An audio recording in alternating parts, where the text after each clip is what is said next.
Day 310 of the Daily Stoic. A higher power. Quote, "This is the very thing which makes up the virtue of the happy person and a well-flowing life, when the affairs of life are in every way tuned to the harmony between the individual divine spirit and the will of the director of the universe." Chrysippus quoted in Diogenes Laertius, Lives of the Eminent Philosophers, 7.1.88. In undergoing a 12-step program, many addicts struggle with step 2, acknowledging a higher power. Addicts often fight this one. At first they claim it's because they're atheists, or because they don't like religion, or because they don't understand why it matters. But they later realize that this is just the addiction talking. It's another form of selfishness and self-absorption. The actual language of the step is pretty easy to follow. Quote, "We came to believe that a power greater than ourselves could restore us to sanity." Subsequent steps ask the addict to submit or let go.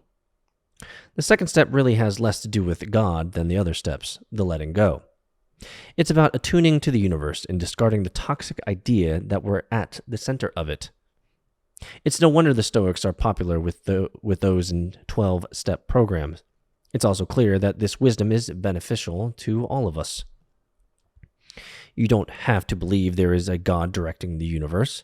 You just need to stop believing that you're the director. As soon as you can attune your spirit to the idea, the easier and happier your life will be, because you will have given up the most potent addiction of all: control.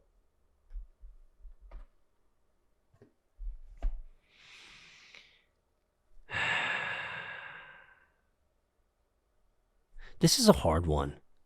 I think this is a hard one for many people who are entrepreneurs and operators, or any type of person who has a purpose and absolute striving towards that purpose. Like a dogged, diehard, no fear, persisting, resilient individual who is just trying to grow that thing, do that thing, become that thing. I get it, right? Because I've been there. I am that guy. Right? I have things that I need to do. I have a backlog, as long as my mind could remember, of things that I want to do, things that I want to achieve, things mostly that I want to build in life. And yet at the same time, I'm not at the center of the world. I can't control the outcomes of anything. The only thing that I can control is the amount of effort that I put into it. But don't be deceived. That effort is valuable. That intentionality is valuable. It sets up opportunities. It puts you in places where you want to be. And at the end of the day, we've talked about this before, everything that you want in life is merely just a probability. I don't believe in luck, actually. I say it, but what I really mean when I say luck is I'm just talking about probabilities. And so, do you, as an individual, can you, as an individual, move the needle? Can you increase the probabilities, the chance that something will happen? And the answer is absolutely yes. Absolutely. But when it will happen, how it will happen, and with whom it will happen is almost never up to you. And so is there a higher power at work? You better believe it, baby. You better believe it. Even if you call that higher power just fate, or even if you call that higher power what I like to call the divine matrix that's warped us all, that's got us all in its grasp. We're all connected to this divine matrix. True. But as soon as you can attune your spirit to the idea that you are not the director of the universe, the happier life will be. Because you've given up the most potent addiction of all, trying to control it all.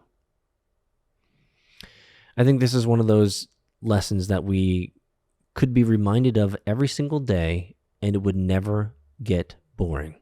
It would always be true. Because the more that you're drilled in, the more that it's drilled into you on the days where you actually need it, you'll be like, dadgummit. The universe is right. It's going to do what it's going to do. And the universe and the divine matrix isn't really considering you all that much. Make good with what you have.